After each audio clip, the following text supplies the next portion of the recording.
Now, let us begin our lesson today with a meditation. So Christ Logos, through his teaching, was telling so many things. Do you think that all those people hearing him were able to understand what he was telling them? So through this introspection or meditation, I would like you to enter as much as possible for you into the meaning of what Christ was telling us all through these centuries. So close your eyes, breathe deeply, and relax completely in all levels.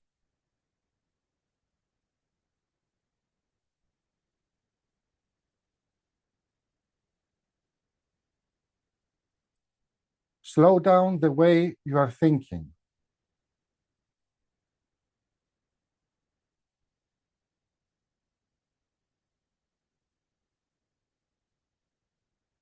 Silence your emotions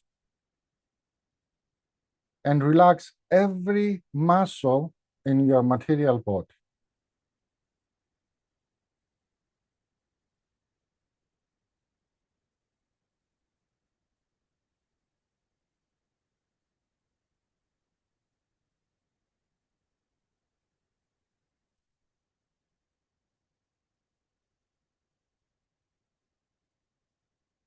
Now bring in your mind what Christ said.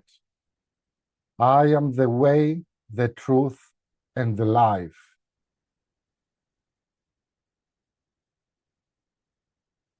What is the truth for you?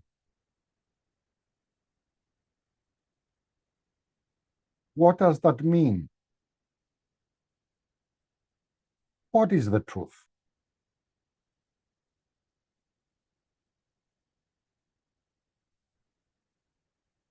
To find out who you are, what you are, what life is.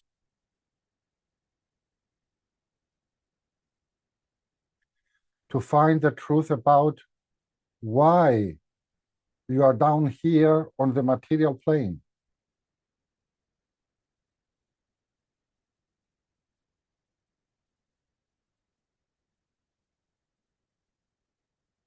To find the truth what is beyond matter, about the other worlds.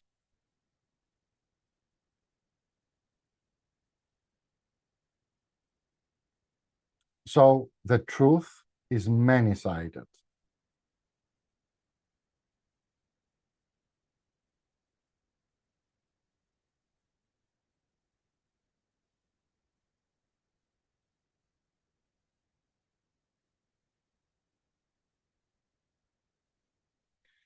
But what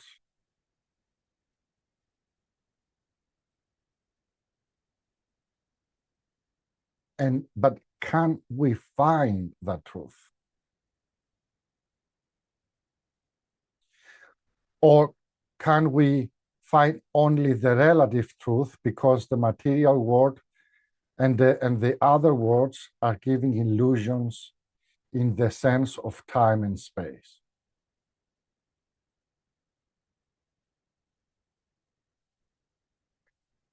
We have to find the truth regarding matter and mind.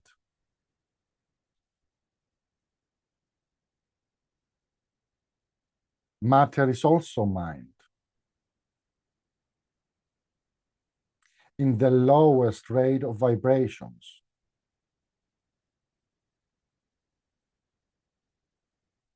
In this way, we become the masters of the mind.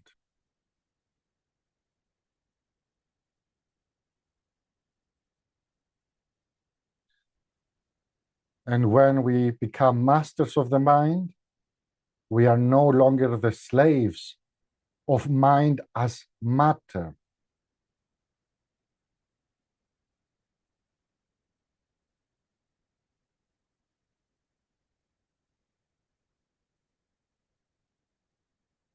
Now, what is the truth concerning human beings?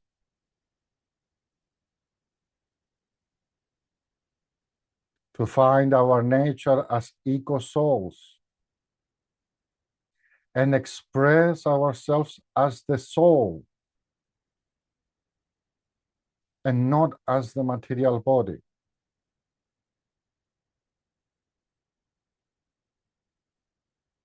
And even beyond that,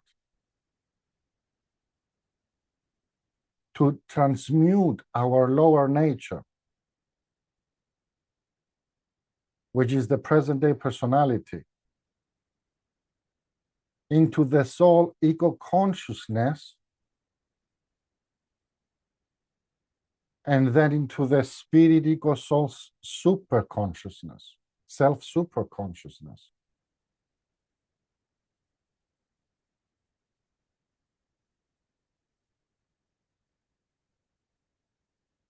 And this is the truth.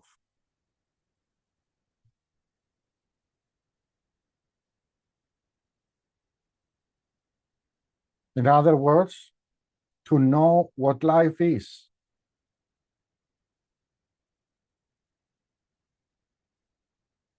To know what we are.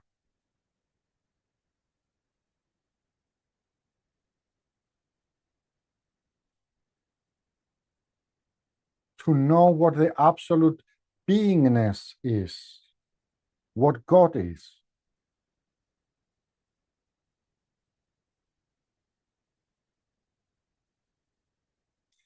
We cannot know God just by learning something or by thinking about Him,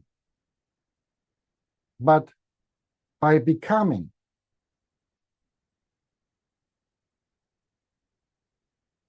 This is how we learn the truth.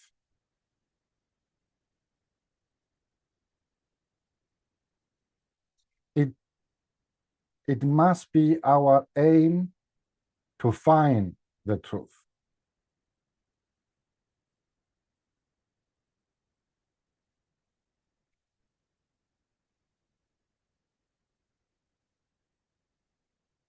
Let us see the teachings of Christ.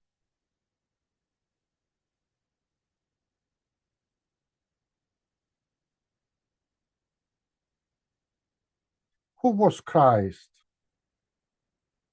And who is Christ now? Or Joshua? Or the Logos?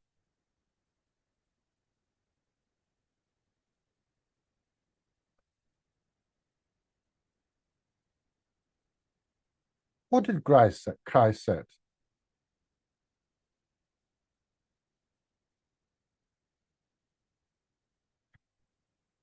What will benefit a man if he gains everything in the world, in the whole world, and loses his soul?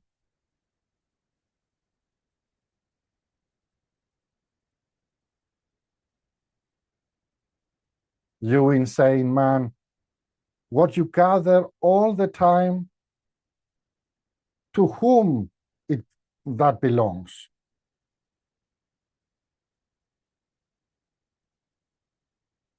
If tonight they are calling your soul back and you are intoxicated with matter and with what you call yours, you are going to leave it behind on the material plane. You cannot take anything with you when you leave the world of matter.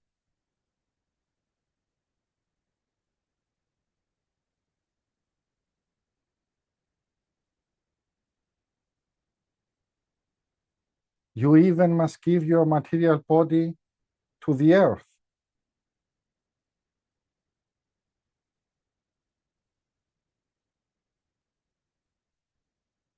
For what profit is it to a man if he gains the whole world and loses his own soul?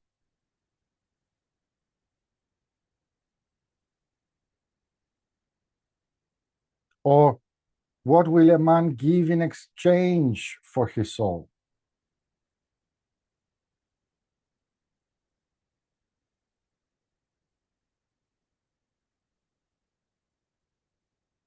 So the real gain is to know who we are, what life is.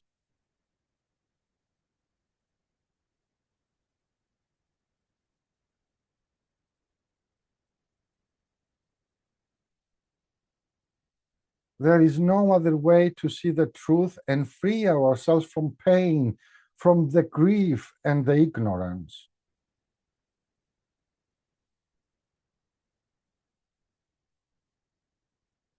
The first thing to note is freedom. And in freedom, we can find the truth.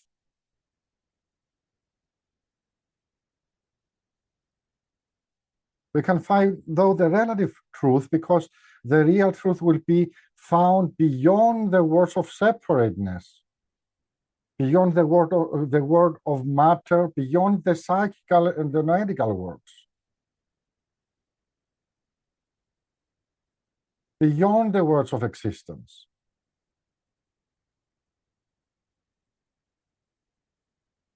And we will find that truth in the word of beingness, in the words of beingness.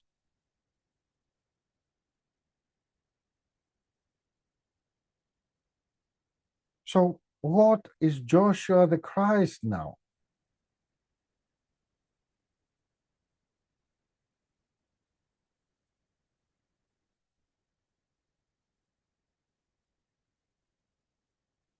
Joshua is one reflection of the Logos.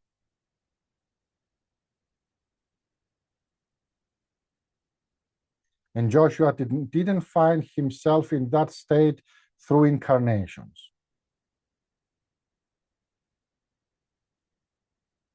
The Christ Logos is a principle, not a personality.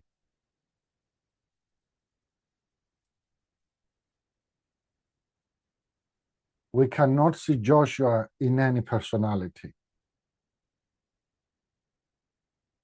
And he will never come down to the earth again as a personality.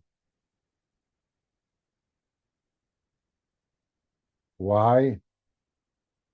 John the Evangelist put things right there as the foundation of Christianity.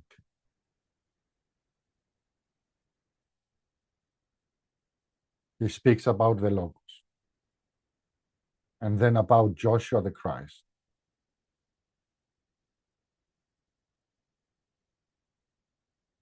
He says that in the absolute authority, that means in God, was the Logos. And the Logos is in God. And God is the Logos. And in this way completes the circle.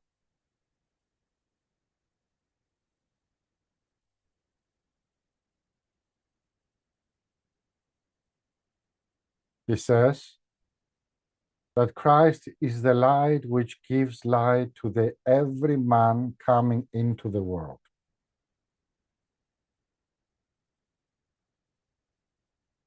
Which means that Christ, the Logos, is the self-consciousness, the self-consciousness giving principle.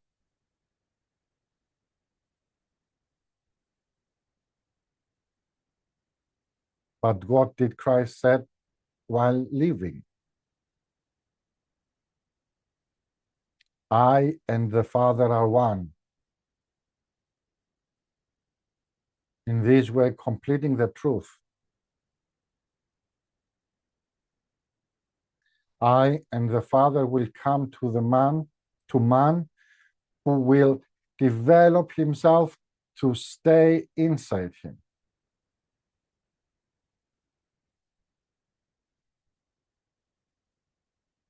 But where is Christ now? Where is the Logos now?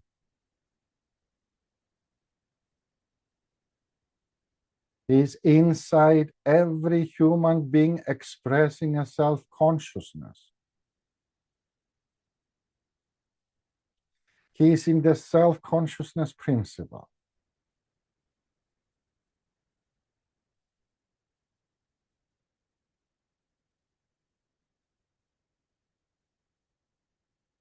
Jesus Christ is not a personality to be adorned, but a principle in every one of us.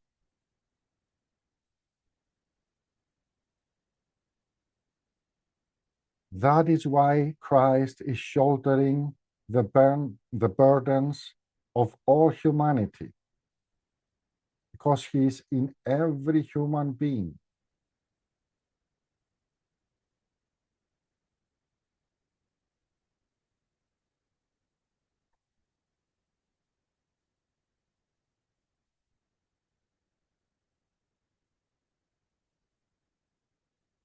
What do we mean by Christ? He found the Logos in him. And what does Logos mean? The Logos is the expression in the words of existence of the infinite beingness.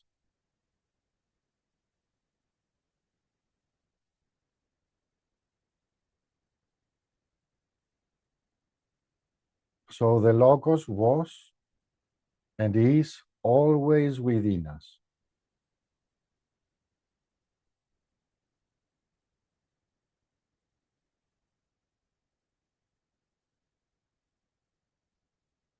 The Lord himself came directly without coloring a human being as a separate personality.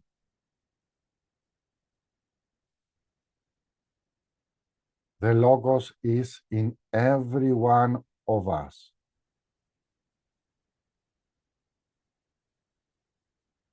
Can we find Christ in us?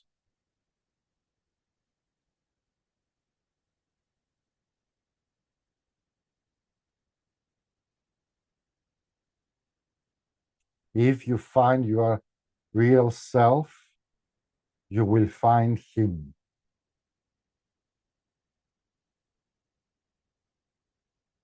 Are we the Christ, the Logos?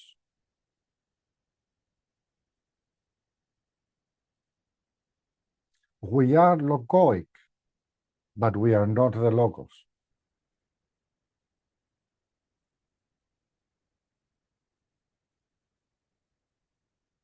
Let me give you an example to make you understand. Suppose we have a candle with a bright flame. That's in Logos. And now we also have some small other candles. If we touch them with a big flame, all of them start burning.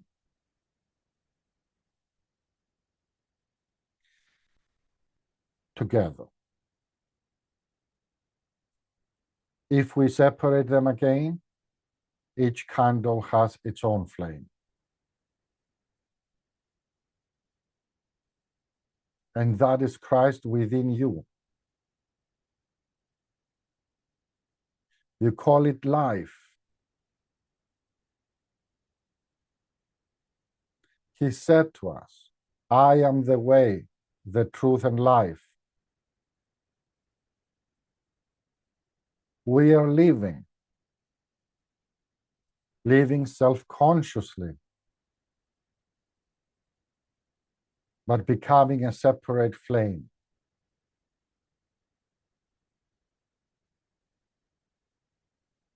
So if we join all the small flames, we have one big flame. And if we separate them again, we have individual flames.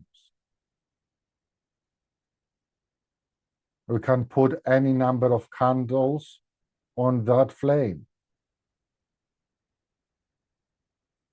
and they will all be lightened.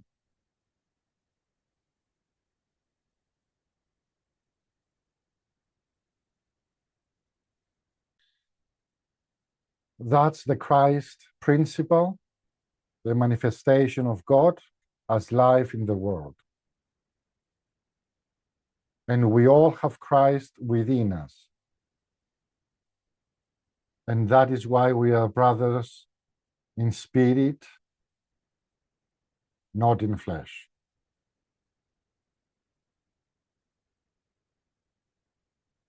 What is spiritual development now? In Greek, we call it Christoenoesthesia.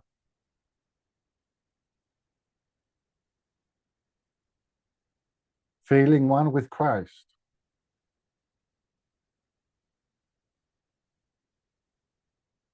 Feeling one, becoming Christ. But putting our small flame on the big flame.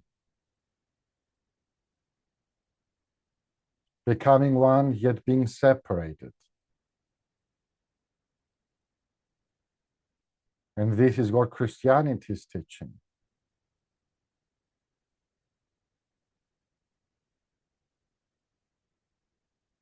We are not annihilated in the infinite beingness or in the logos by at-one-ment,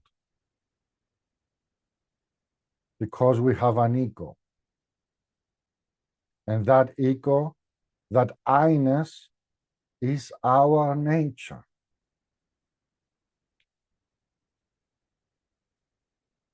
It was never born. It will never die.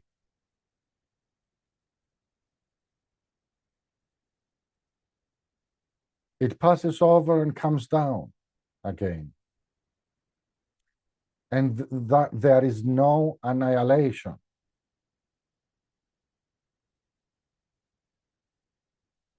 What did Christ say before passing over? I go to prepare a place for you. He didn't say, I go and you come and annihilate yourself in myself. And I will annihilate myself in my Father.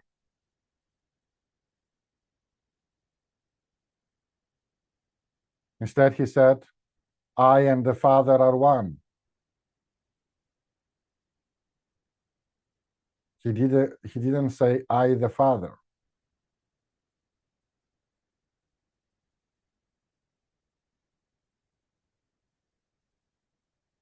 An ego is a self-existing entity God.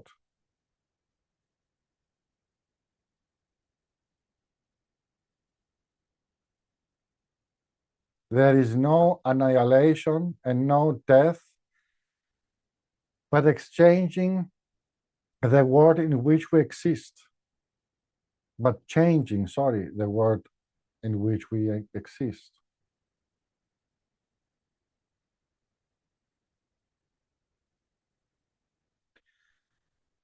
Christ was and is there to teach us how to transmute the lead in our heart and in the hearts of our fellow men into gold.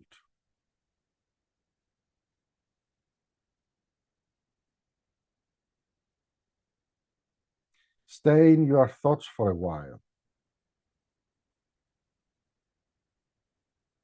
Absorb all what we said and say, and then slowly start to feel your material body again.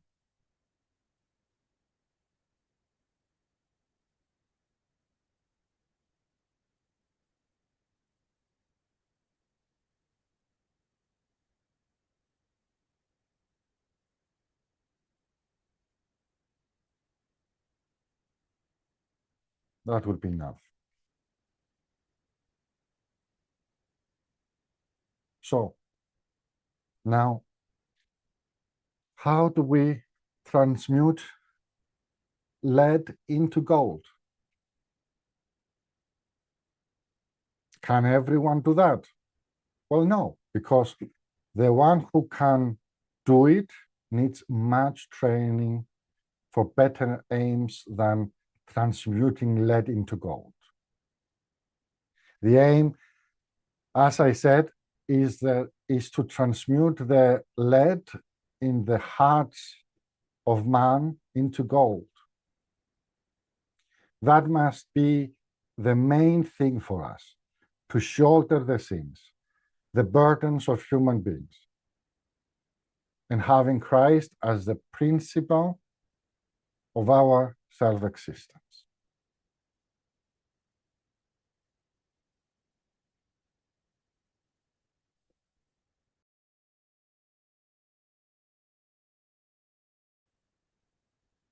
Let's continue with our lesson today.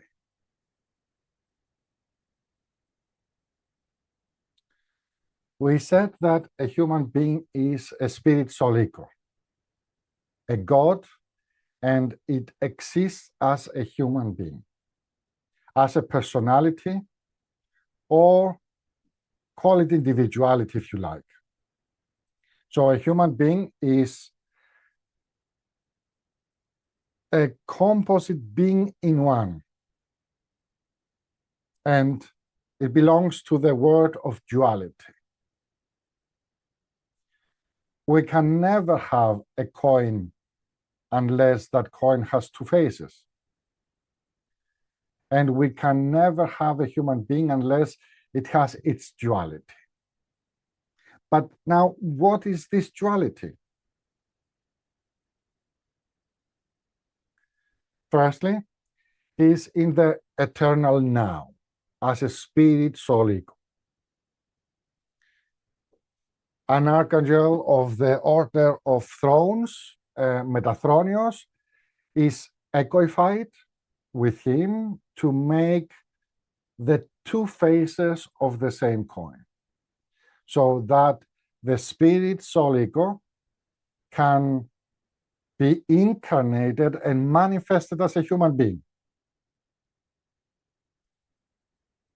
Now, what does echoified mean?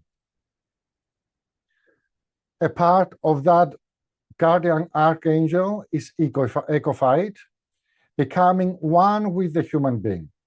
Yet the guardian archangel of the order of the thrones is not losing his archangelic self superconsciousness.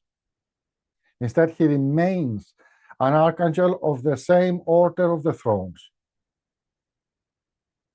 Only one part, one ray of him is echoified. And only one ray of us as a spirit soul eco is humanized. One ray. So we as spirit soul, we have never left the infinite beingness. So one ray of our real self, becomes a human being. Now, we will understand it in a better way. Suppose we have two candles. We light them both and we see the two flames, as we mentioned before. We put them together and we have now one flame. And this is the way this archangel is echoified with us, becoming one flame, one expression in life, of life, sorry. But if we separate the candles, we have two flames again. Now, one of the flames is our spirit soul eco. The same flame is the guardian archangel. So he becomes a part of our existence. From the world of beingness, we enter into the world of existence. Now, is that sacrifice from the side of the guardian archangel? Is it a sacrifice that he's doing? No, because he never left the world of beingness. And for our spirit, soul, ego as well, it is not a sacrifice. We are in God, not with God, but in God all the time. Now, in the world of existence, we see the living forms, the manifestations of life. And these manifestations of life are governed by the total wisdom of the Almightiness. And we understand it by studying, as we said, the circles of possibilities of all living forms. No living form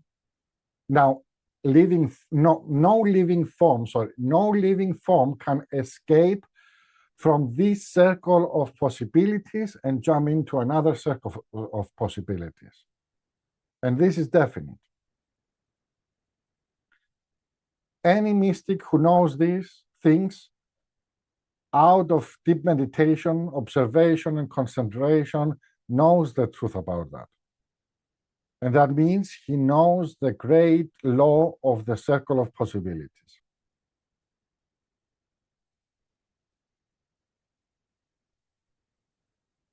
So there is no greater blasphemy than the Darwinian theory that from one state of animal life, we jump to another one. This is definite. This is really a blasphemy, because the divine absolute beingness rules his universes in steady laws. Man was always man and will always be man. He had never been an animal and will never be an animal. So this theory is dropped. Besides, our Christian religion states that God created man to his image and according to his likeness.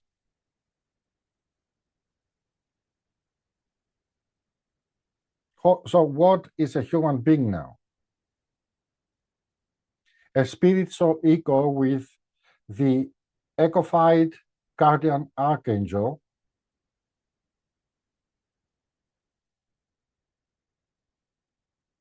entering the world of existence from the world of beingness, accompanied by a Michael, the Lord of Fire and Light, by a Gabriel, the Lord of Liquids and of the space around the planet, by a Raphael, the Lord of Electromagnetic Energy, the Ether, and by a Uriel,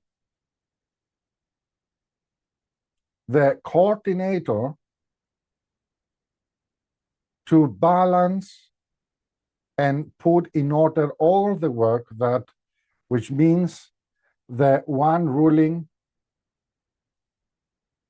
the law of possibilities. And by a Shamael, of course, which is the Lord of the earth, the Lord of matter. So as human beings, we are a composite being in our bodies, expressing a personal self. But is that personal self a real self or the shadow of ourselves? A shadow gets the form of the object in front of the light. So as a personality, we are a child being born in the circumstances of the creation, inside a material body, inside a psychical body and a noetical body, with their etheric doubles. But again, we are we. Never mind that we are now becoming smaller in expression. This life in the present-day personality is the life of the soul and of the spirit ego. Now, our real nature goes from duality to triplicity.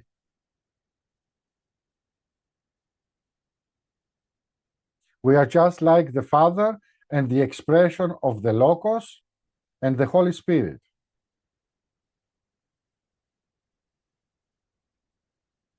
As God is, so are we. So let us make man in our image and according to our likeness. And that is stated clearly.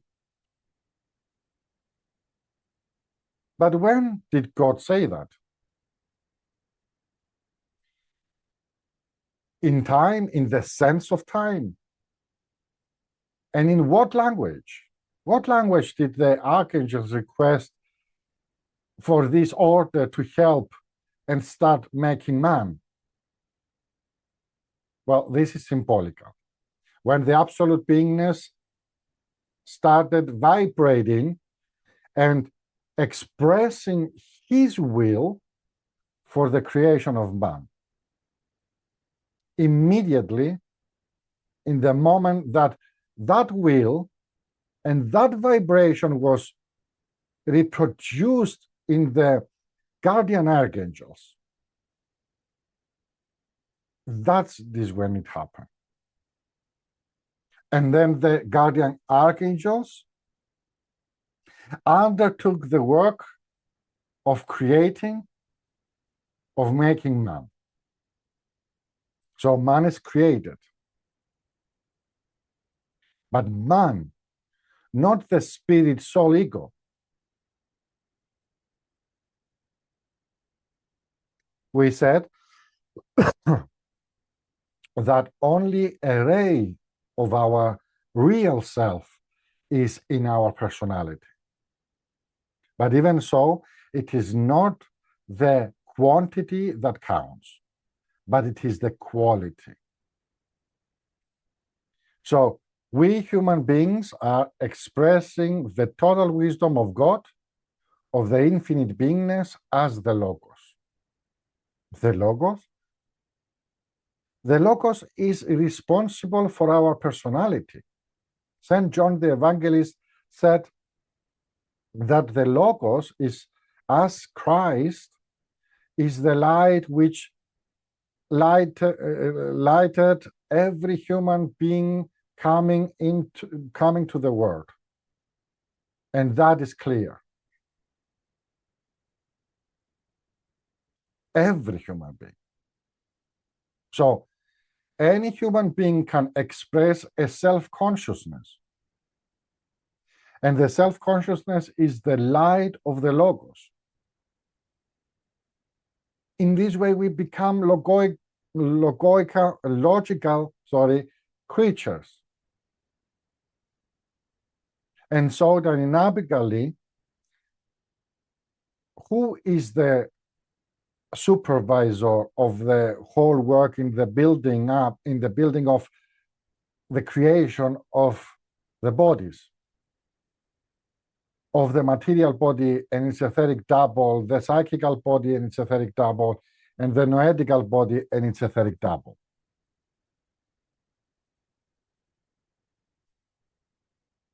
Who is responsible for that? Again, the absolute beingness, but now as the Holy Spirit. But what is the difference between the manifestations of the infinite beingness? Christ said, "My Father is greater than I am." So what is the characteristic of those two manifestations of the absolute beingness in itself? The Logos is the expression of self-consciousness. But do the animals express a self-consciousness? No, of course not. And that is why a human being is a god. But what are the animals? Well, they are holy expressions of the absolute beingness, again, under the authority of the archangels. But that is a circle of development separate from us.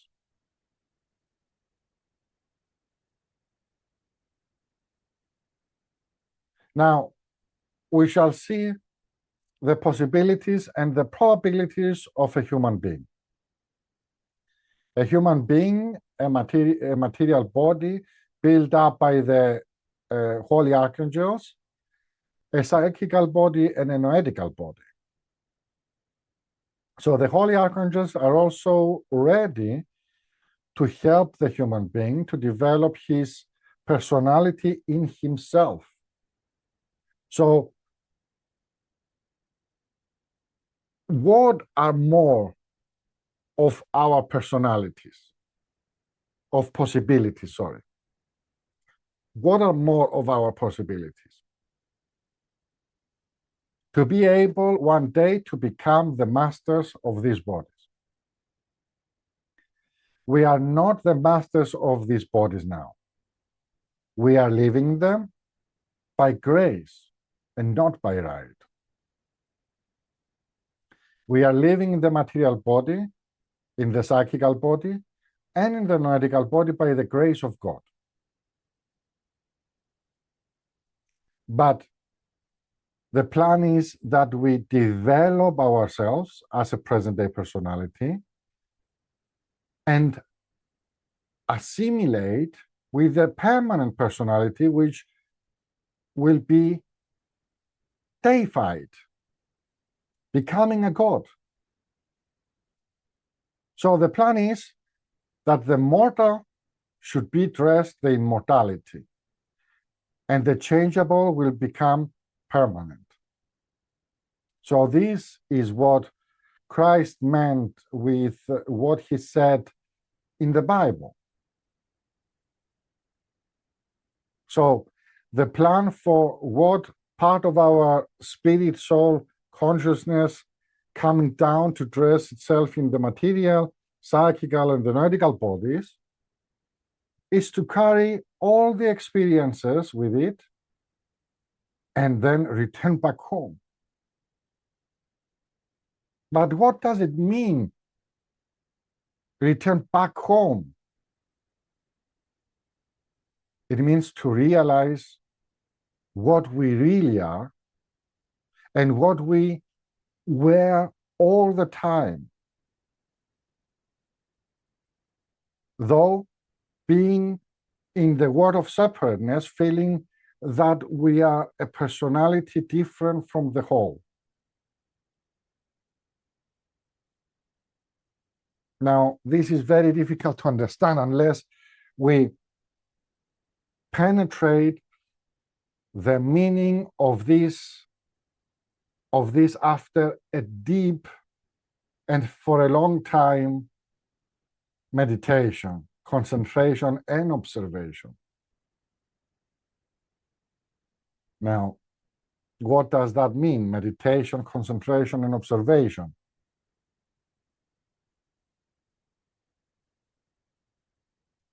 That means to know the truth using the formless supersubstance of the mind.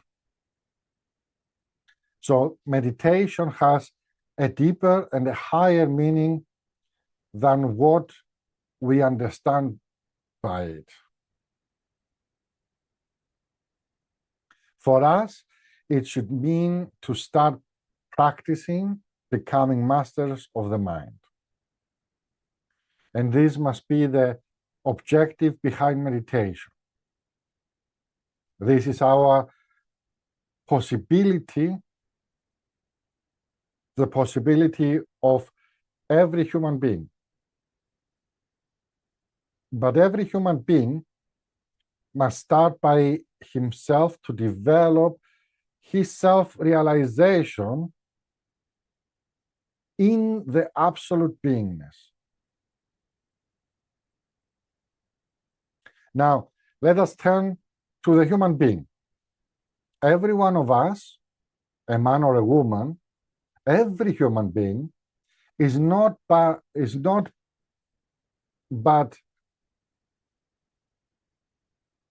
let's say has a material body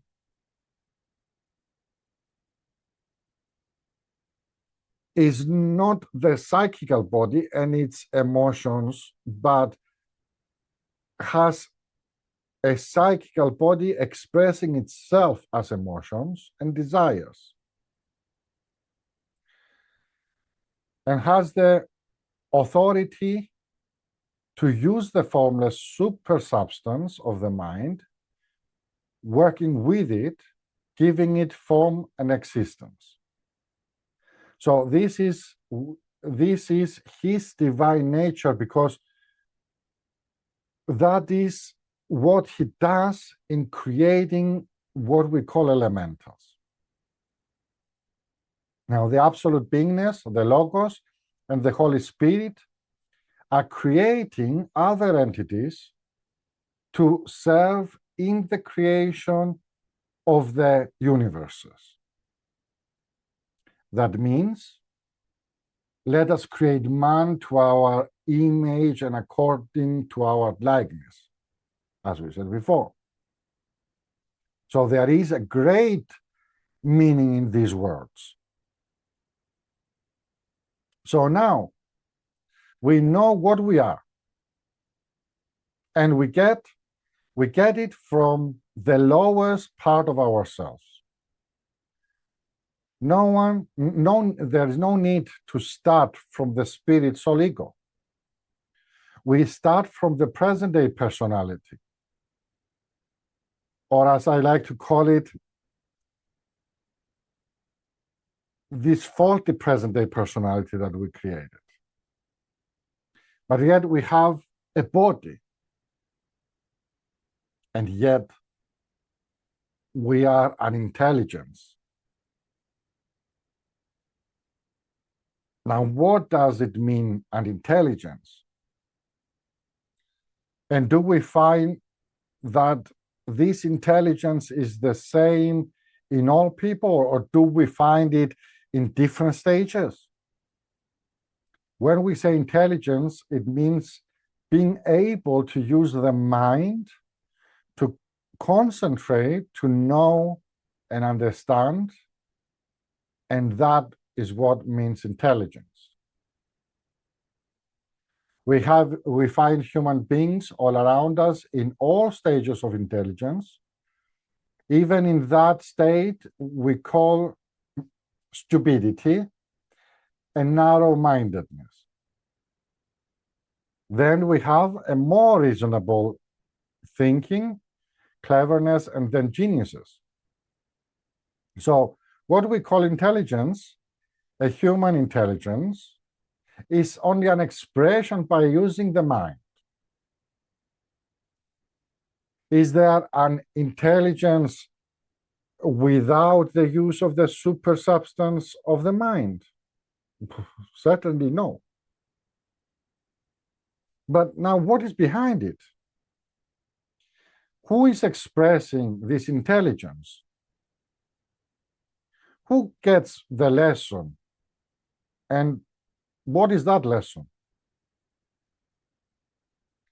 I will put it in a different way. All the impressions we are receiving from the material world around us are of two kinds. Take a note on this. We are not classifying them. They are classifying themselves in two classes. The impressions giving us pleasure and the impressions giving us pain. But what is pleasure? Yet what gives pleasure to one person, it may be displeasing to another. Anyway, we have these two classes of impressions, calling them experiences. The pleasurable and those giving us displeasure or pain. Now, here is a critical point. Who is feeling this pleasure or this displeasure?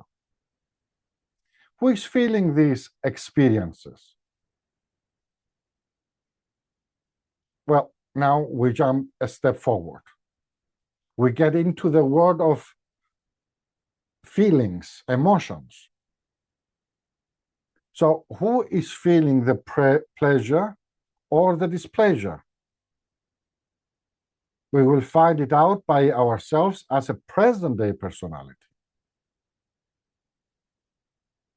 We will reach these stages of knowing things in deep meditation and concentration, reaching self-realization. But what is self-realization now? And which self will reach that knowledge of what it is? We must be careful now. We have a self which is expressing a present-day personality, but give attention to this point because that is not our real self. We even have an emotional self and a noetical self as our eternal beingness or spirit. So we see the self, the real self, in various stages, which it is what?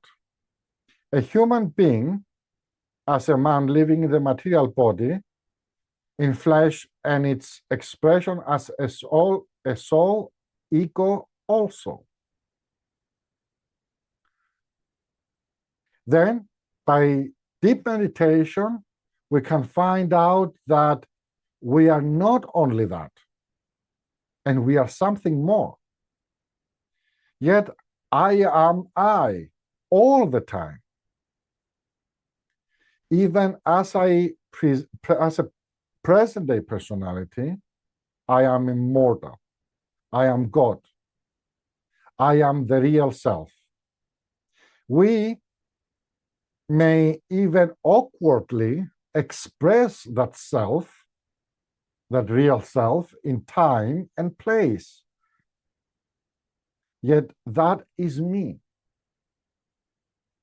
So we must not despise our present-day personality or our faulty present-day personality. And we must not think that by developing and advancing, we must abandon or leave behind even our personality. That individuality self.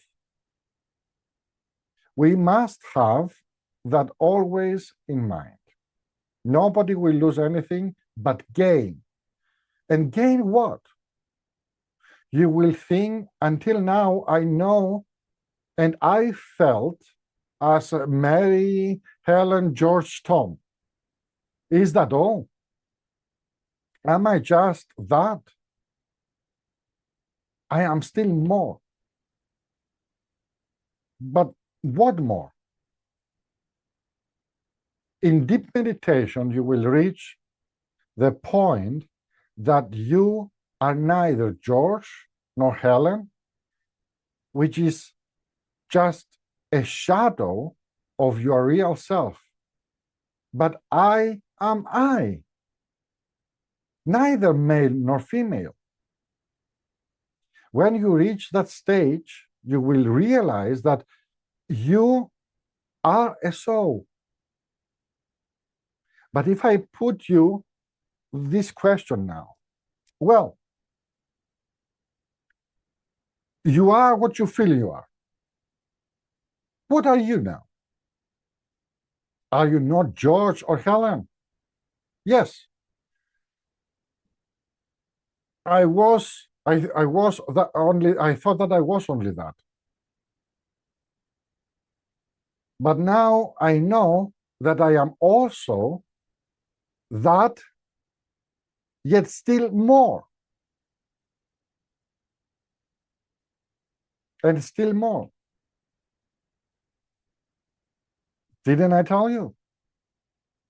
You will find that you are you, yet much more. But how?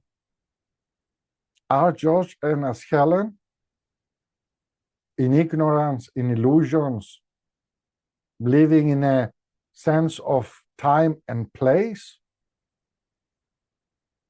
You thought you are a mortal creature. You thought that you were only that. But I tell you, you can use the mind. You are a thinking and a reasoning being. So find it out. Find out what you are. You are much more than the faulty present-day personality.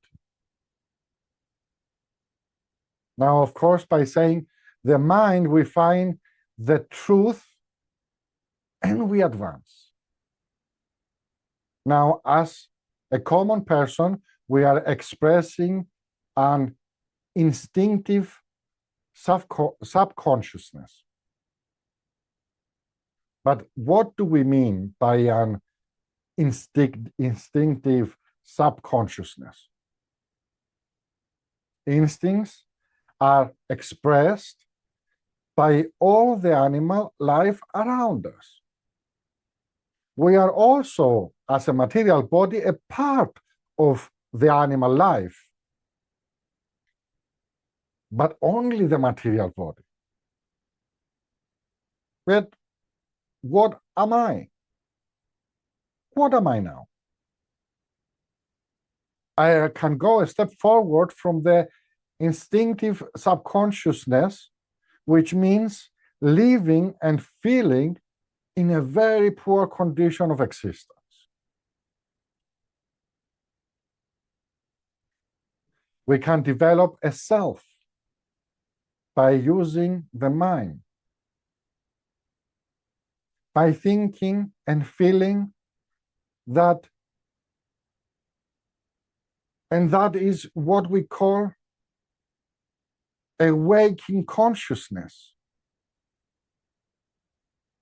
That is a step forward from the instinctive subconsciousness. But now we are now a personality using the mind. Maybe in the right way or the wrong way, but yet we are still expressing a personality. And we call that the waking consciousness. Yet even we see that in every 24 hours, we must spend certain hours in oblivion, in the sense of nothingness, in a dreamless sleep, as we think, as we might think, but that is not even true. Because we are living consciously, maybe more consciously, in the psychical world. But coming back, returning, we don't bring the memory of what we were doing or who we were living or how we were living. So any person, man or a woman, lives a double life in the material world and in the psychical world. But he or she doesn't know it because he or she forgets. He cannot bring the memory from the psychical experiences to the material brain. Give attention to this point, to the material brain. There is a way in deep meditation and concentration to bridge this passage, this gap, and bring the memory down with us. So we find out that part from what we call our waking life, we are developing a kind of self-consciousness. And by self, we mean the present-day personality now. But never mind, this is a step forward. In deep meditation, observation, and concentration, we can extend that perspective or perceptive ability of our personality to what we call super consciousness, which means that the range of receiving impressions is not limited by the five senses. So we can receive impressions and interpret frequencies of vibrations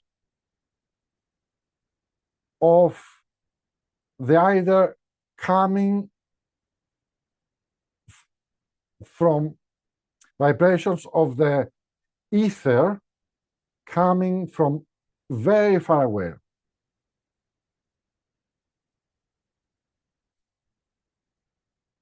So that is what we might call telepathy.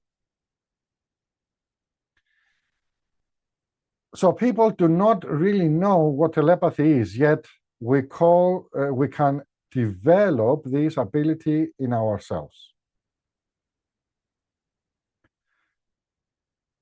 But we do not call it telepathy.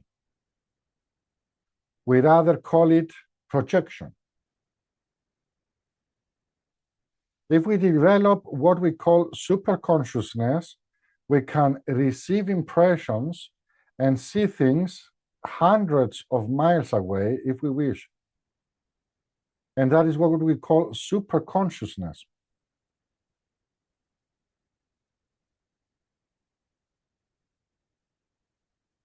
But that is not enough just sitting, getting these impressions, seeing these impressions the same way as we see them on the screen of the television.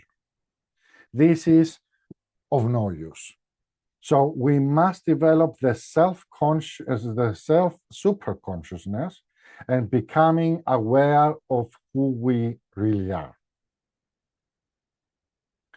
But what is the difference now? We can find ourselves there, and that is exosomatosis. But we can never have the phenomenon of exosomatosis unless we develop the self-superconsciousness in ourselves. And then we can have the benefit of it, definitely. We can explain the states of consciousness, superconsciousness, and self-superconsciousness with words. We must work to know this self of ours and to have the experience. Now, we are ascending the ladder of many, many steps. And the more we go up, the more difficult it is. But it doesn't matter. We must gain the strength of sending this ladder of evolution to gain self-realization. So now coming down again. We must work on the second step of this ladder, which is our material and our psychical body, and the etheric double between them. So we spoke about our etheric double, but is the etheric double of our material body functioning and expressing our personality apart from emotions? No.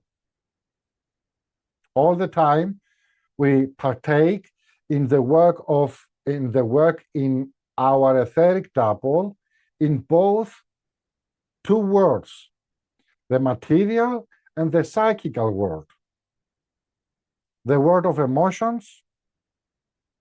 But is that enough?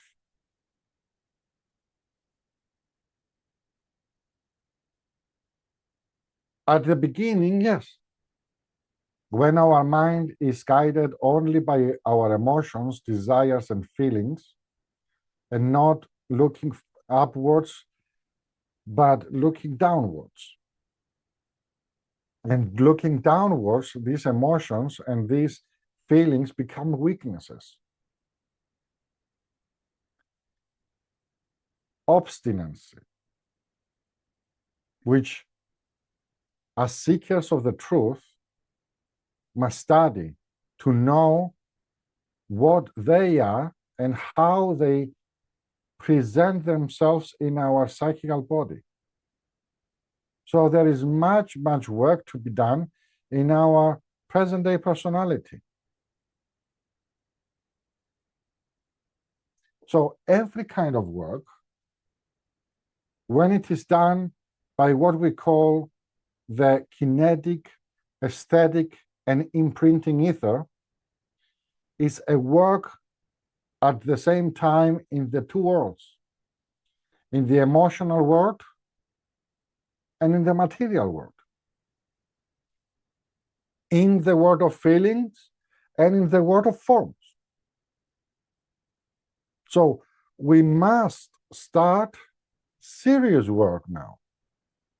And by starting, we must see the nature of emotions behind everything.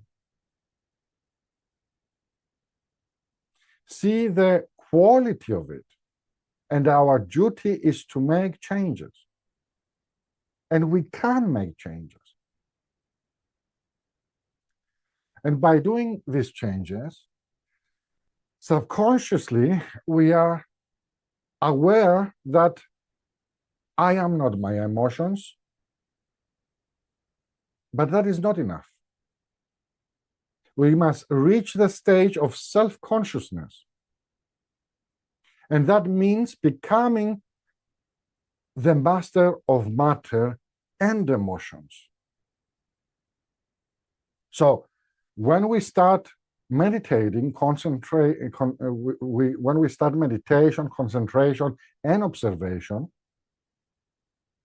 this will lead us to observe everything more clearly. And then to realize who we are.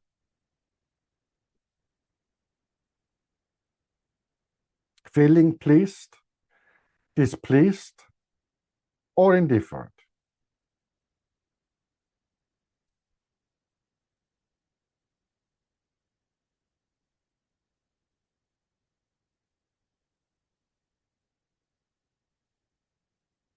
So now we must see things from both sides.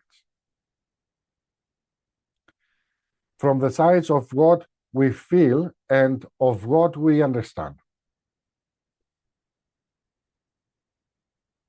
But what are these things we feel and understand?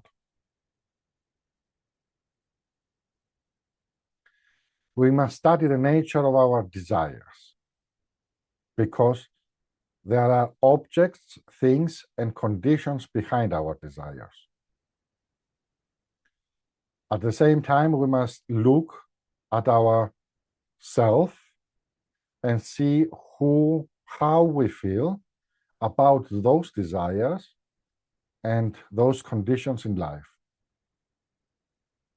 Are our desires forgetting something and call it ours? And how do we do that? Or are these desires for the conditions in life, gaining fame and honors from others. This is what we see as the nature and the quality of our emotions. I am telling you, this is not an easy thing to do. But why? I will come to another point now. Why isn't it an easy thing to do? I can do it, yes. But our egoism comes forward pretending that it is we, deceiving us.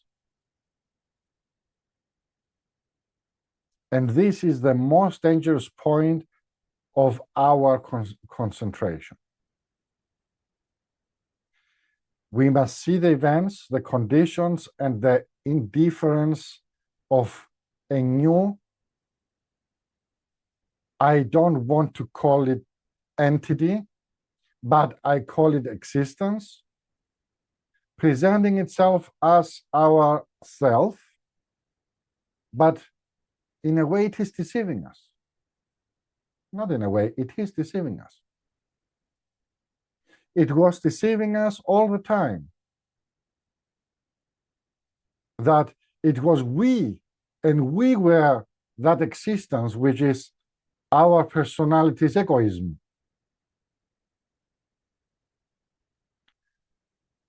Now he comes now protesting, reasoning according to its way of reasoning, which is the measure of its interest or of our interest as we think.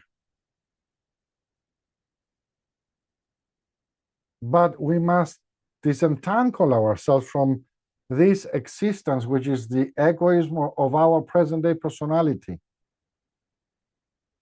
And what do we find at the end?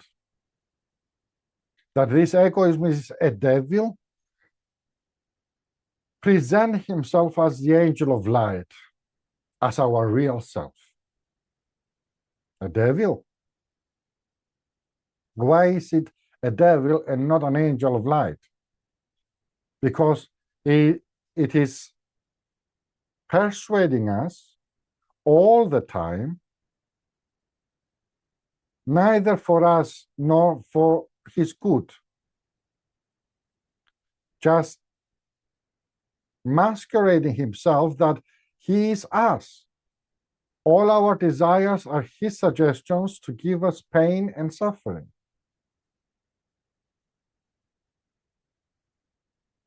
So now we have to reason. This desire in me, or this emotion in me, what will be the outcome of it if I am able to fulfill it?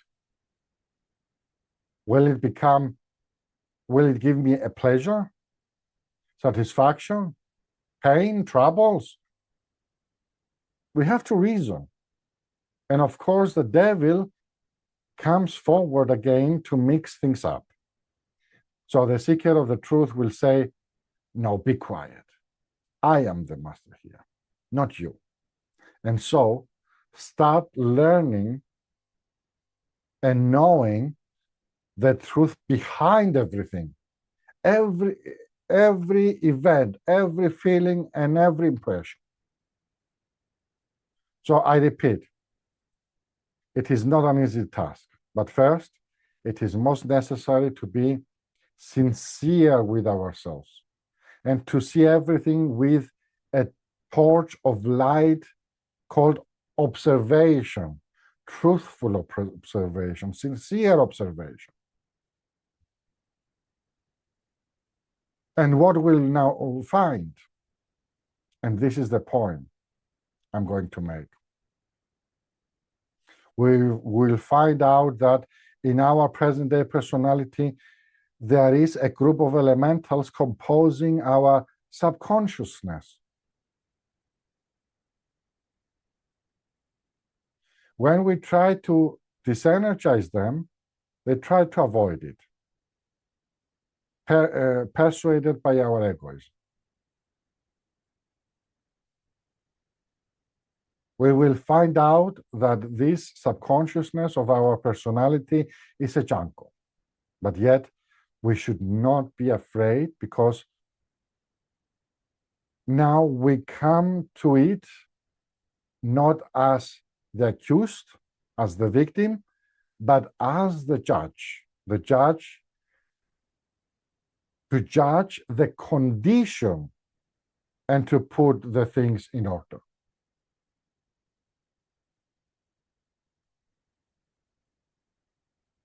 So at this point, I think we will go for a small half an hour, 30 minutes break, and we will continue a little bit later in quarter to, yes, in half an hour, because we are all in different countries. See you in a bit.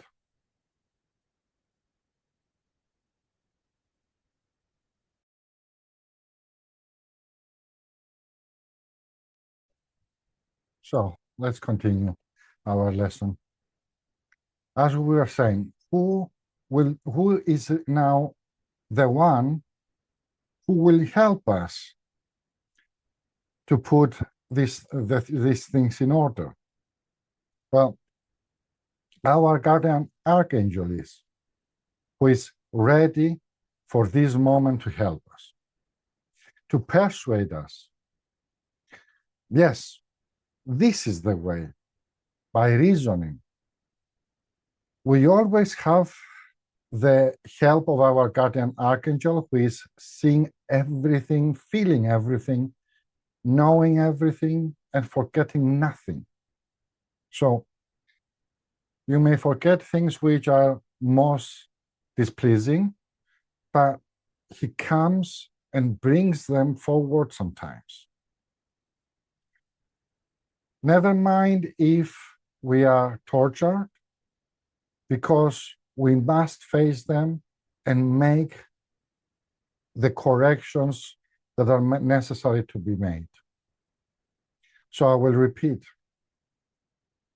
We, as present-day personality, try to forget many displeasing things, but our guardian archangel forgets nothing, because everything is registered and recorded in the cosmic consciousness by our guardian archangel in the correct way.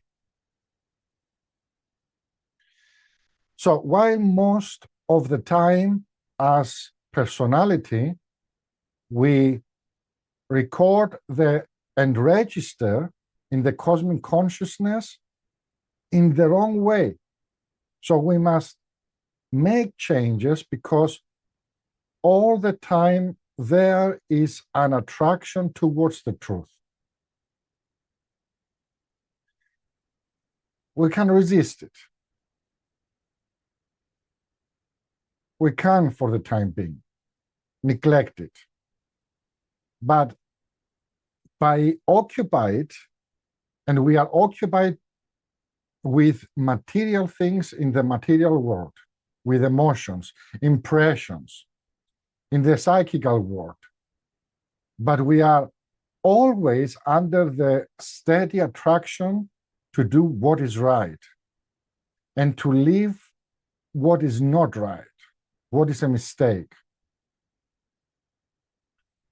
Many years ago, a person said to my grandfather, "Oh, Daskale, I don't want to do that. I don't want to see the composition of the subconsciousness." My grandfather replied, "If you don't want to look in your subconsciousness, how will you wish your personality, how will you wash your personality and make it clean? You must, because the 3/4 of your present day personality is your subconsciousness, and the 1/4, or maybe less, is its surface, your waking consciousness." So you must face the reality, whether you are afraid of it or not. And why are you afraid of it? Is your egoism persuading you that you are afraid? It's he who is afraid and not you. So come on boldly, face it, and acknowledge that this is right and this is wrong.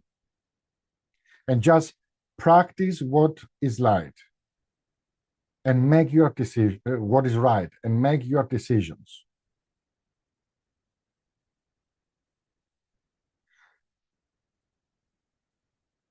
So he said, yes, Daskal, many times I make certain decisions as, for example, never to get angry.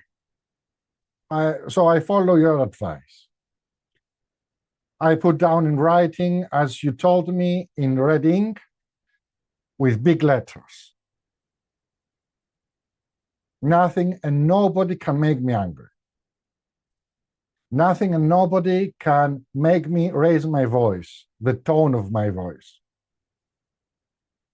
Yes, I know that, Daskal. So I put them down and I read them to put them as auto suggestions into my subconsciousness, as you said. Yes, creating new elementals. But when the circumstances are present, I get angry and I shout. And what follows? Well, I remember what I have promised myself afterwards when I get angry.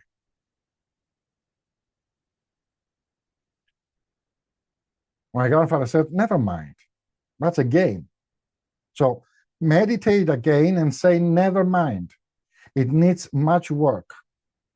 I will continue persuading myself or suggesting to myself that this is right and that I can succeed in doing it. Of course, in the course of time, that person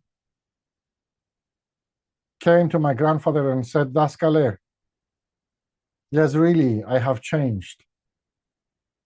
And my grandfather said, well, that is a mistake. You have not changed. You are you.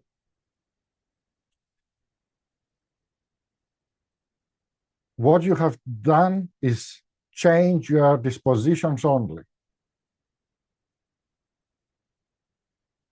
The change is not in you.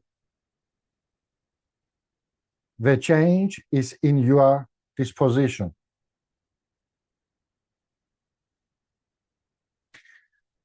You have changed the face of your egoism. And by changing it, you didn't lose anything. But instead you are in gain. You gain something. You set yourself free from the influence and the enchantment of your egoism. And then he said, Daskale, you know, I feel much more pleasure now. I'm not excited in quarreling with my wife as I did before. I reasoned with myself. Why was I doing that? And the first time I happened to repeat it, I was the first to feel the pain. And then my grandfather replied and said, now, do you see where this egoism of yours was leading you? He looked at my grandfather and said, yes, now I am tolerant with my children. I don't shout at them if they make noise or a mistake. I put them on my knees and I teach them their lesson patiently. They love me now. They're not afraid of me anymore. They don't run away from me.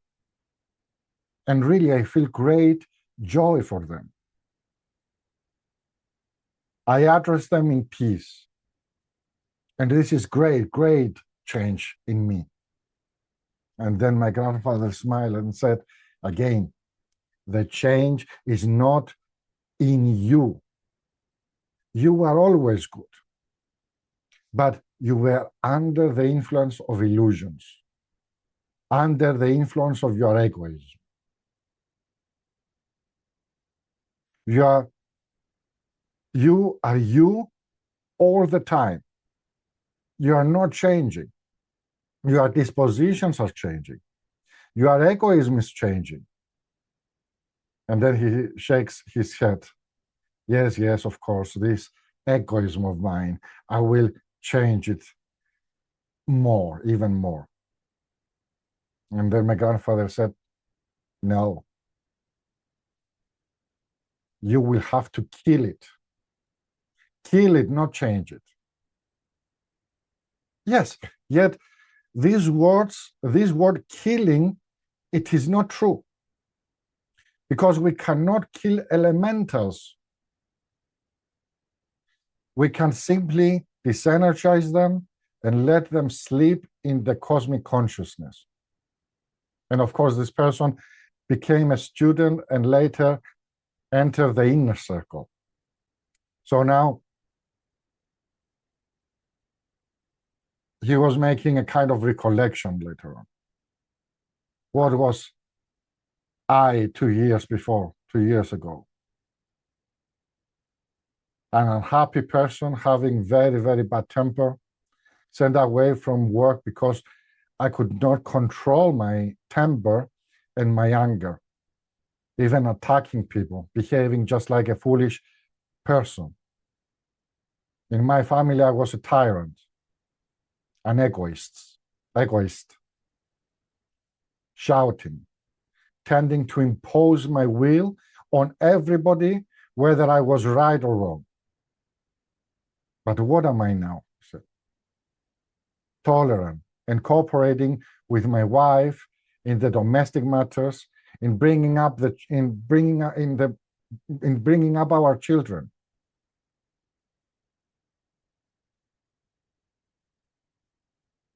What was the condition in my house 2 years ago? Shouting at the neighbors and hearing many things from them, like, shut up, you fool, you are disturbing us. And yes, that was true. And then my grandfather turned and said to him, and what are you now? Everybody loves you, wants your company, inviting you to their home. And really, believe me, he said, you have a sweet smile. You didn't have it before. You're slowly becoming happy.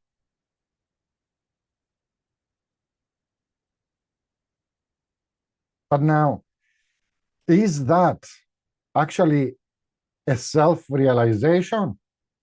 Well, yes. The first steps, considering the self, meaning the faulty present-day personality, though it is a step forward, and it is still far away from what we call self-realization, considering the real self, the soul, and then the spirit soul. So that is not the end of it. How do we reach to this kind of development, though? Well, by making good use and reasonable use of the mind in what we call visualization, concentration, meditation. And meditation now means seeing things in a logical way of expressing things. So it is another phase of meditation. We would not be told this by anyone. So we will have to find it ourselves. and do not expect to find everything like that in the books. It is all in one most reliable book we must consult, or rather two.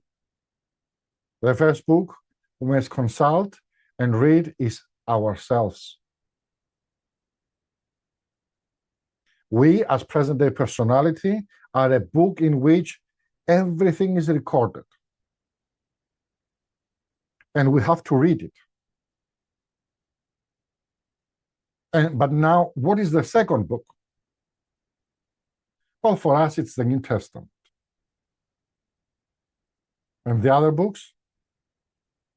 In Asia, there are a lot of them, and all are dealing with the same subject, self-development and good realization. Yet, for us, I think the Gospel, the New Testament, the letters, and the Apocalypse are enough.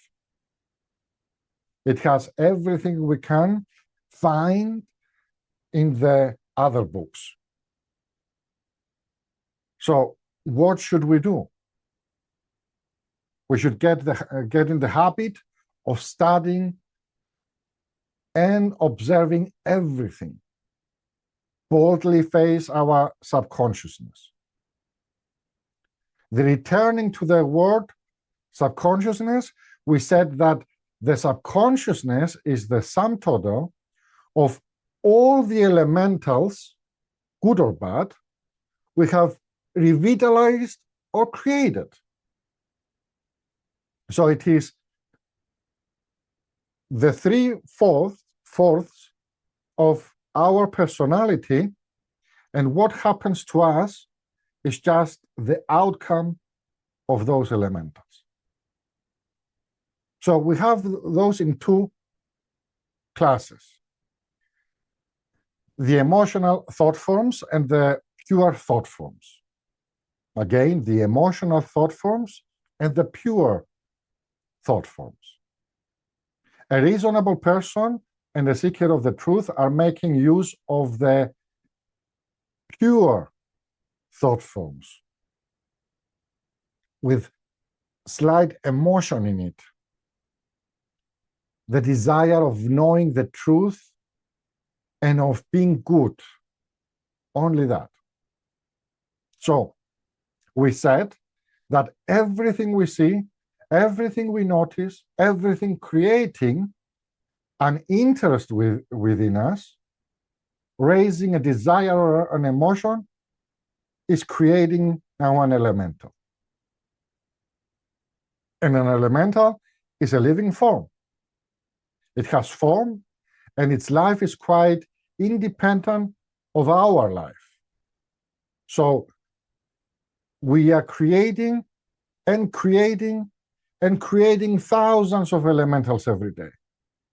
They go out, they loiter around, they come back, they enter through the centers of energy on our etheric body, influencing us and torturing us. And most of the time, torturing us. And they are getting what we call power over over our personality. I think we might call that an obsession. So many times we have people saying, yes, my daughter or my son or myself, we are obsessed by certain spirits, by the devil. But what devil? Of the devil of our own creation. We are under the influence of our own elementals. And sometimes those elementals are becoming a group elemental of the same nature. They become what the psychologists call fixed ideas. And believe me, they are terrible. So I repeat, the sum total of them is composing our egoism. So This is why we call our egoism devilish. So we must get rid of this egoism. And when the egoism is dying, our ego starts presenting itself as self-dignity and knows the truth.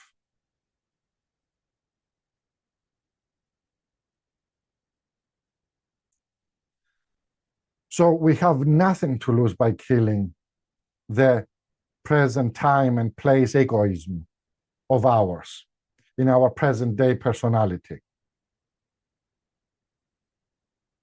We cannot purify our present day personality without killing the egoism.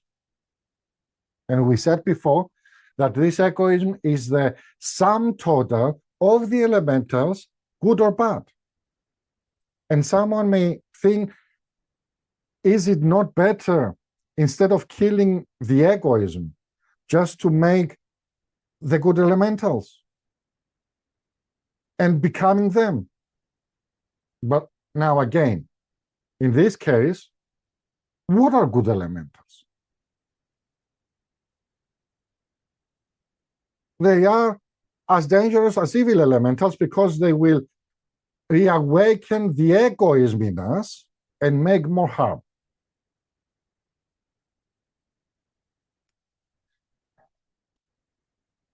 Well, here is a point now. I'm good. And many times it is easy to feel that you are different from the other people, that you are superior, better, and that people must observe you, look at you, and serve you. So now it is the devil presenting himself as the angel of light. And Christ gave us a parable on it. Christ said, two men went to a temple to pray. One realized his mistakes, started breathing, started beating his chest, and said, God, I am an evil man. Forgive me. I have done so many times, so many things which are not good. Please forgive me. And then he went away. The other man, who caused far more evil, said, God, I'm good. I was always good. I was keeping your commandments, in his opinion.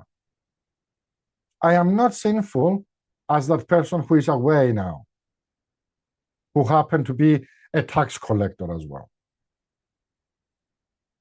I'm doing this good work and that good work.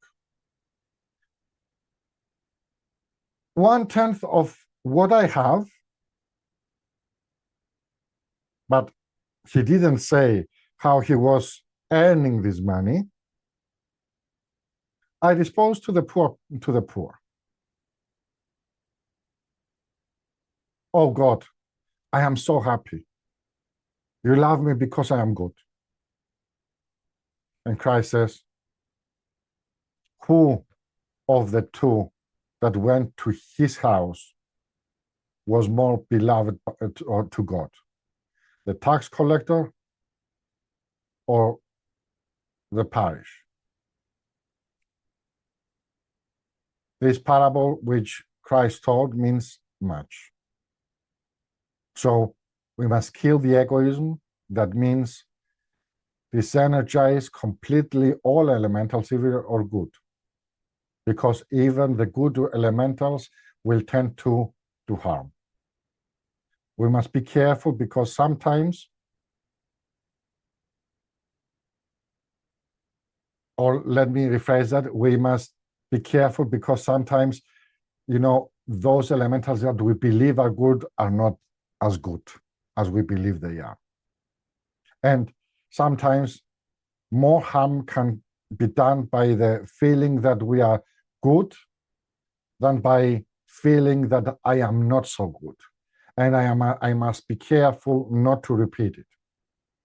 So all these cases around us should not escape our attention. We said that we, independent and different from our present-day personality, completely different from our egoism, must stand face to face with our subconsciousness, our egoism, our present-day personality. It is the same.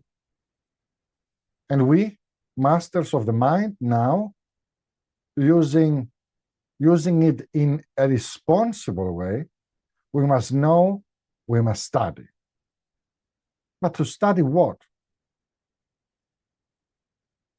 To know. By concentration and observation, to know what is behind everything, get precious lessons, and then make decisions. And these decisions will lead us to the path towards the truth. So a small revision now. What are we as a present-day personality living in this material world? Hundreds and hundreds of thousands of persons like us are living, having a material body and expressing desires, emotions, and making bad use or good use of the mind as thought. We see that all around us, in every country, in every nation, everywhere. And we are all human. But now we must study that human nature, because as human beings, all are expressing a personality living in a material body. And we must study the quality of this personality of ours.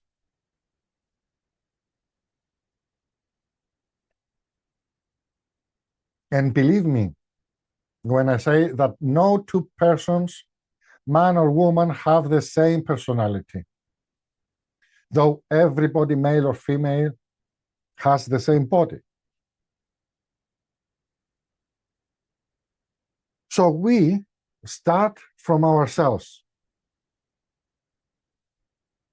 Knowing ourselves, we know a lot about others. Of course, they are just like us. Same desires, same feelings, same way of thinking, same experiences. So knowing ourselves, we know how all the others around us are feeling. But what we do not know now is the decision which each one reaches after the same experience. But maybe others want to get their lesson for a longer time. Maybe we get the lesson more easily. But that doesn't matter. What matters is to get the lesson, assimilate it, and be benefited by it. Being benefited is more for us than the others, but yet we are becoming good to ourselves and to others around us. And this means that we live in a community, in a nation. It doesn't matter which nation. We participate in what we call the common life. We must improve ourselves, not try to improve the others and not ourselves. We must first change ourselves so that we will be an example to the others. We can never force the others to become good, but we can make them good if we are good. And then they see and they follow us.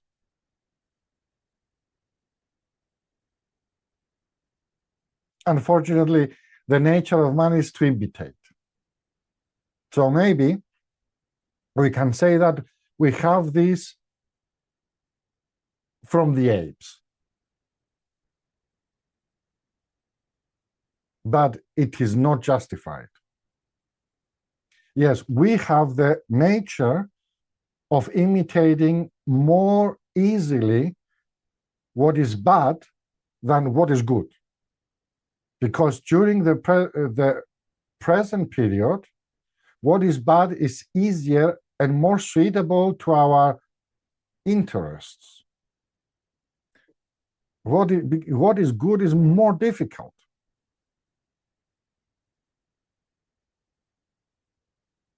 And these are matters that may concern the others and not us. And these are matters which we must study, see and analyze. Analyze them as they are, and what is their outcome. So I repeat again, don't say that the introspection or looking within is very easy, because our egoism will blind us and make us not see what we must see. So we must take away our egoism while we meditate, especially by the time we are reaching conclusions. So what other more precious thing do we have to do in life? In what things do we engage ourselves day and night? Usually in earning money and calling them ours.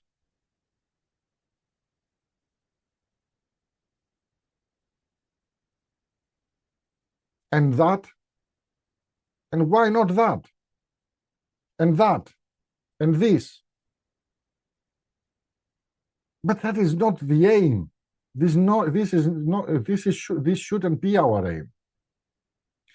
Because it is better to know who we are, to achieve what we call self-development and realization. Do we have to abandon every other research following this way?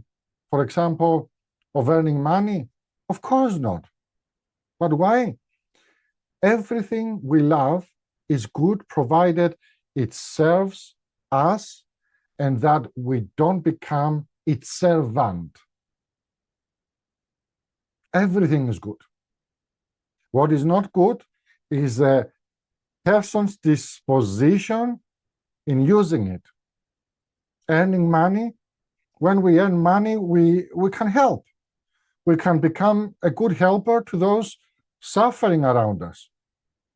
If we don't have the money and we see people suffering or starving, it is not enough just to feel sorry for them.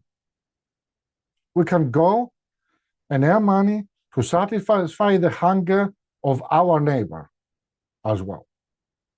So money can be a knife cutting bread and doing many innocent works, but it can also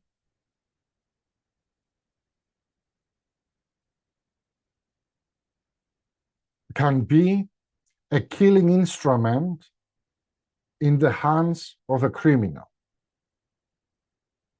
So don't be a criminal. We can have a knife to use it, but not to kill. And that is money.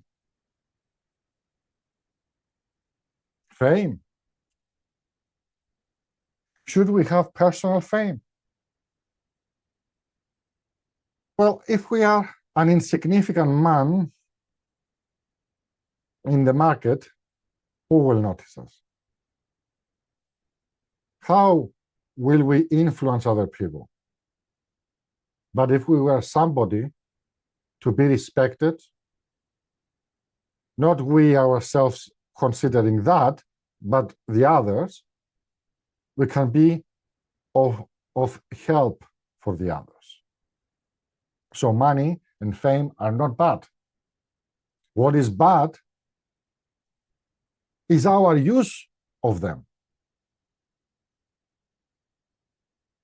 Having fame and not considering people, that is bad, very bad.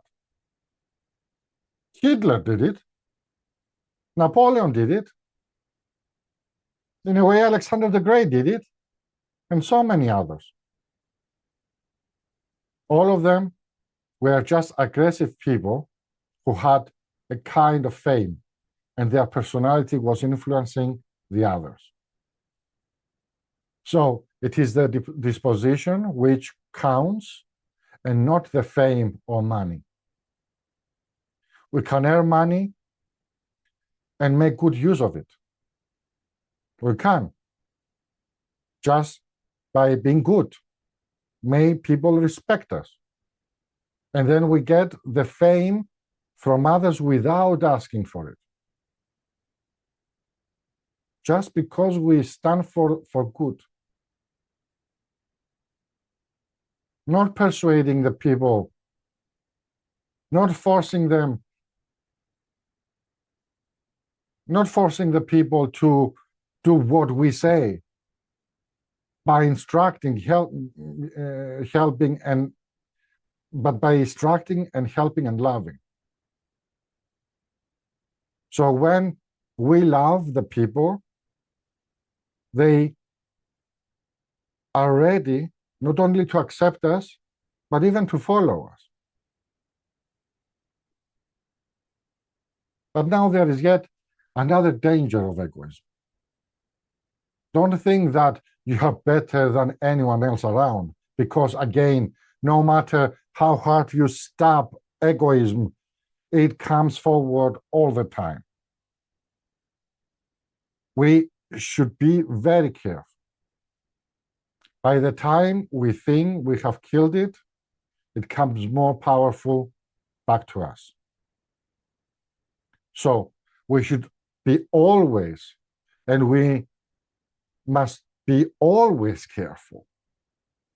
Never thinking that you are better than the others. Never accepting others better than yourself, that are better of yourself. Let us understand that humility doesn't mean making yourself so humble that others will step over you. And have this in mind.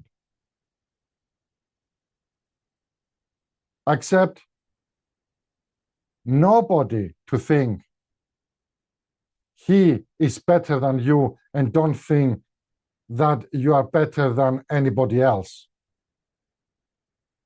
We are all equal. Be a loving brother or a sister, either seeking, helping, or giving help. So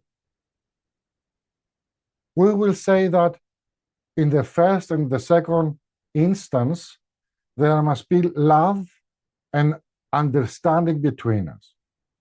Then we feel the value of life and the phenomena of life. Of course, this is not only for human beings, but also for the whole nature around us. On this point, my grandfather got a thought from two people in the audience, and said, when he was having a lesson, yes, I know what you think. What about killing the animals and feeding ourselves? Well, for me, this is bad. For the time being, others may consider it as a necessity. But personally, I don't agree on that. So I say we should extend our love not only towards human beings, but also towards the whole nature around us. Because unless we love life in nature, we cannot really respect life. So we must know what life is, what the phenomena of life are, what our role and our part in the world of phenomena of life is, so that we step forward to approach the truth regarding life. Because through the phenomena, we will reach the real sense of life. And with that, our today's lesson is over.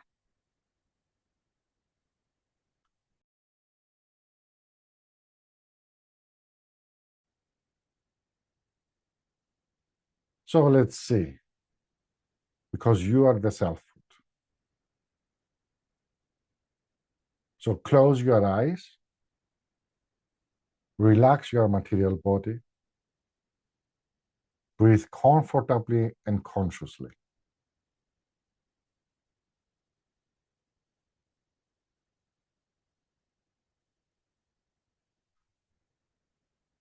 Feel that you are in the material body, from the toes to the head.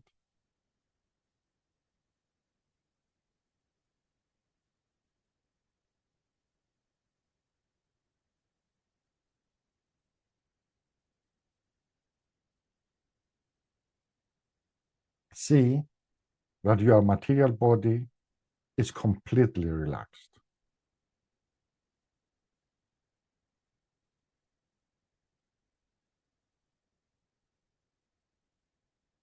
At this moment and always, the heart is beating in this material body that you are in now.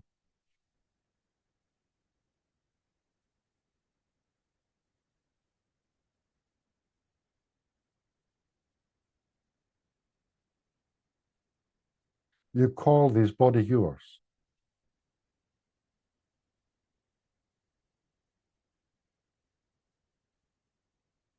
But it is definitely not your real self.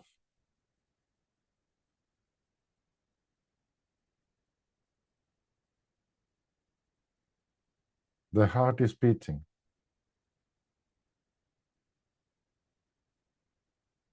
And it will continue beating until the silver cord joining your noetical and psychical bodies with the material body will be disconnected.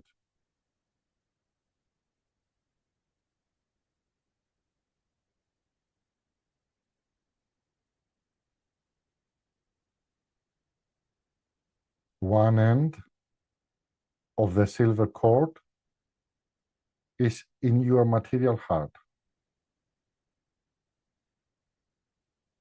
And this silver cord makes your heart beat.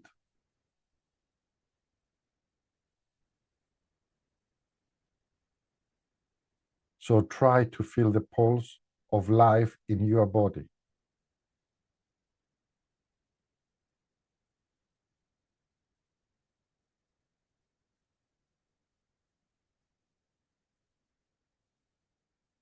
You are living.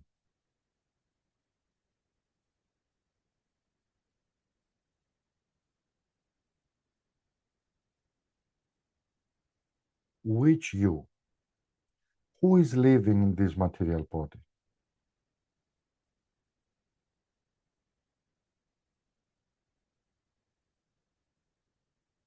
Your personality. Yet it has in it the pulse of life, which is you.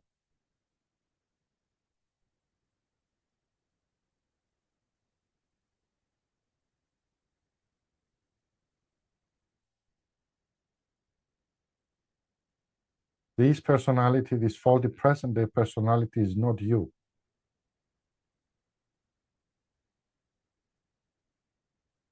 because this faulty present-day personality is the sum total of your elementals.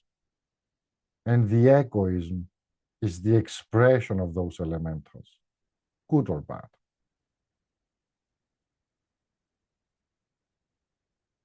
But that is not you.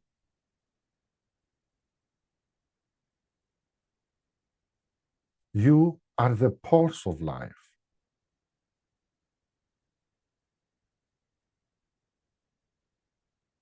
The pulse of life is the selfhood.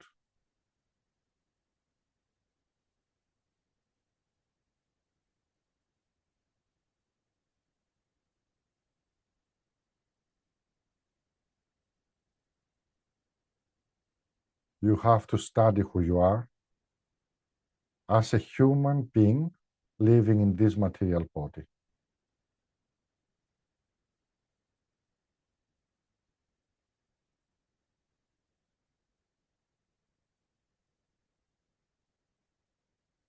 By studying that, you will be able to concentrate your attention and observation on the other bodies.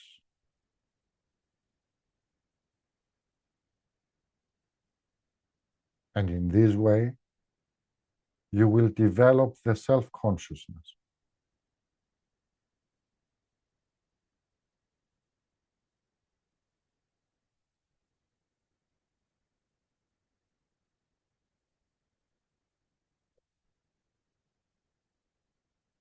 Who do you think you are as a man or as a woman?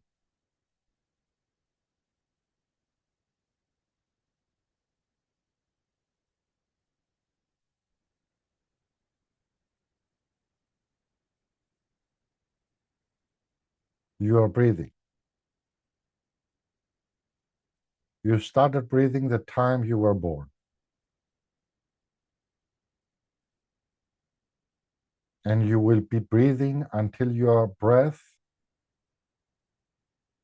your last breath, before leaving the material world, the material body.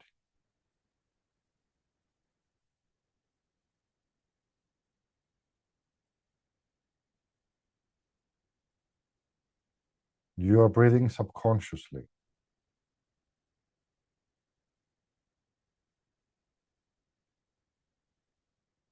But now you can control your breath.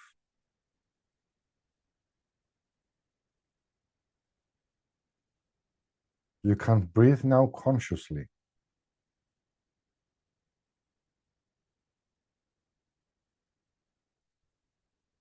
And slowly, slowly, you will learn to breathe self-consciously.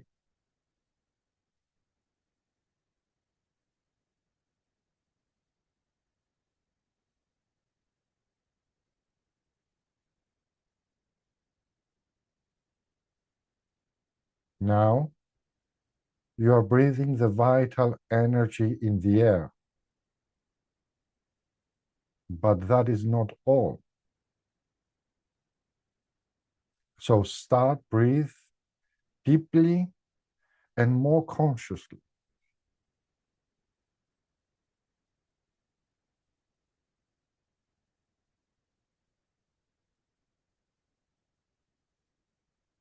Consciously feel the air that fills your lungs.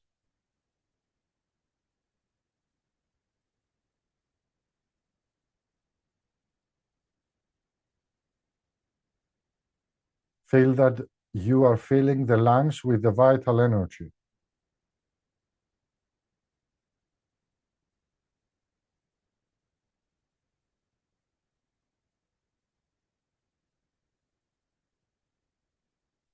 You are now working on the etheric double of your material body.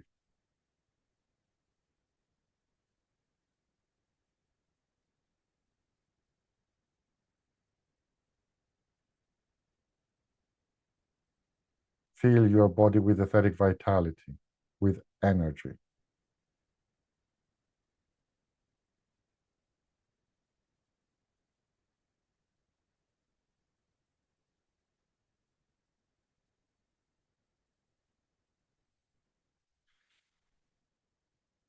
You have to value this material body of yours and value the work done by the holy archangels, the Lord of the elements, your brethren in spirit,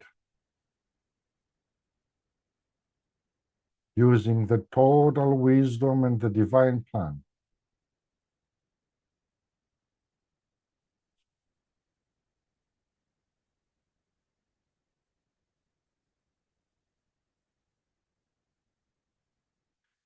A great work is accomplished in your material body right now and every moment.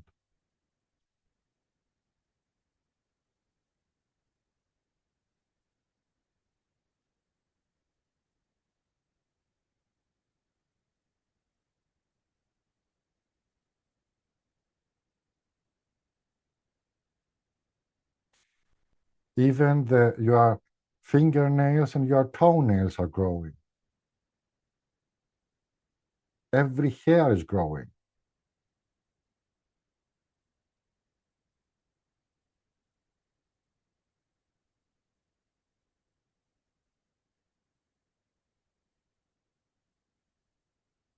Feel that you're completely relaxed in your material body and ask the Lord of the elements and the Lord of the human selfhood, Christ, to give perfect health to your material body.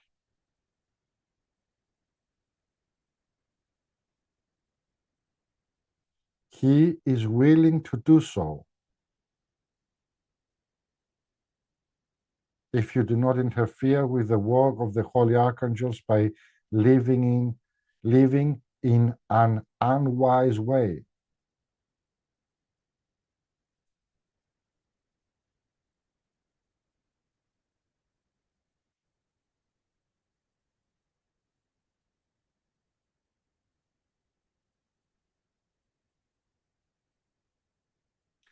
Feel completely relaxed in your material body and ask yourself,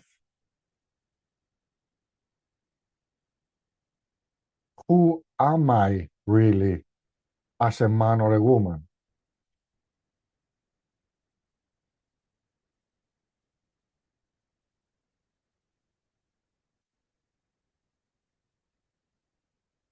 In reality, I do not know who I am, yet I think that I know.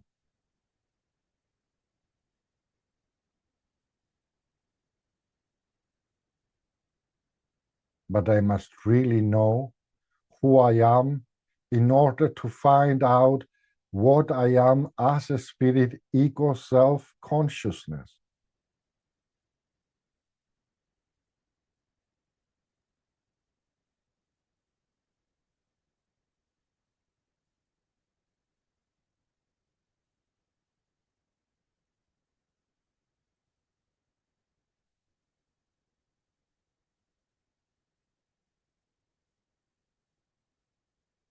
Now let us walk also a little bit on the psychical plane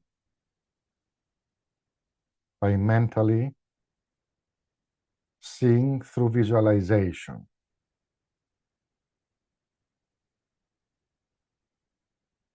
Slowly, slowly, we will know what it means to remember or to bring images, elementals from the subconsciousness to the surface of our self-consciousness.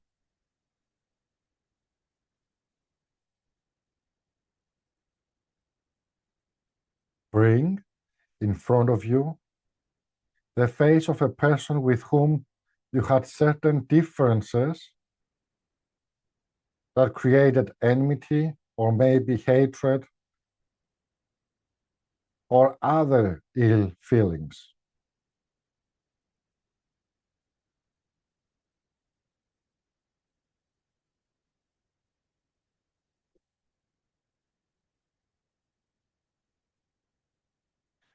And see the rays of a sun of rosy light emanating from your heart.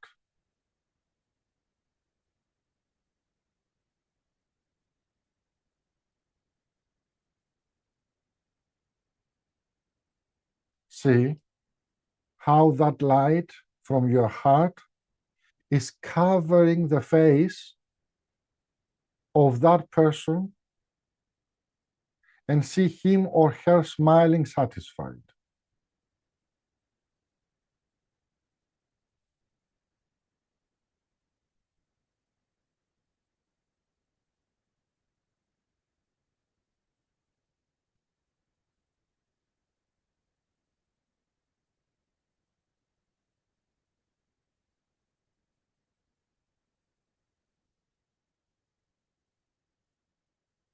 And now tell that person that you love him or her.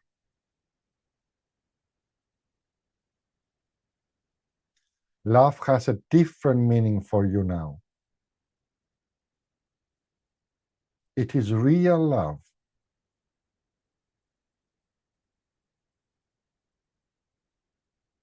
And wish that nothing evil will come to that person.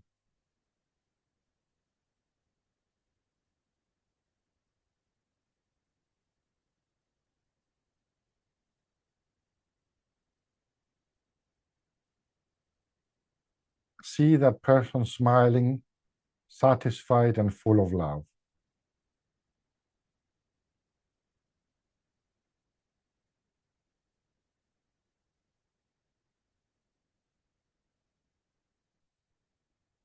This does not mean that you must approach that person again in the material level,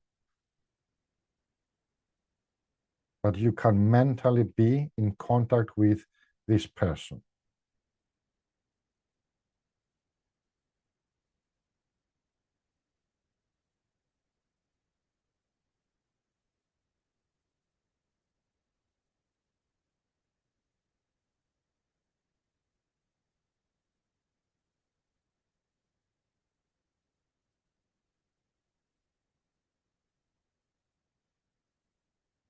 Now take your time, concentrate, and feel more and more your material body again.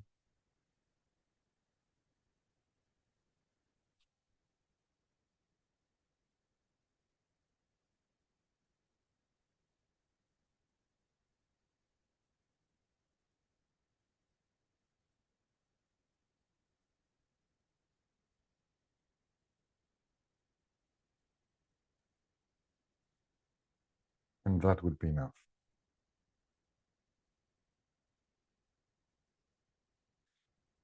So we will conclude our today's lesson by saying that feelings like complaints, hatred, jealousy, or enmity are dangerous poisons in your material body. They may create cancers, ulcers, and many, many other illnesses. Therefore, it's for your own sake to banish these feelings from you. And loving your so-called enemies, you are benefiting yourself by casting out dangerous poisons.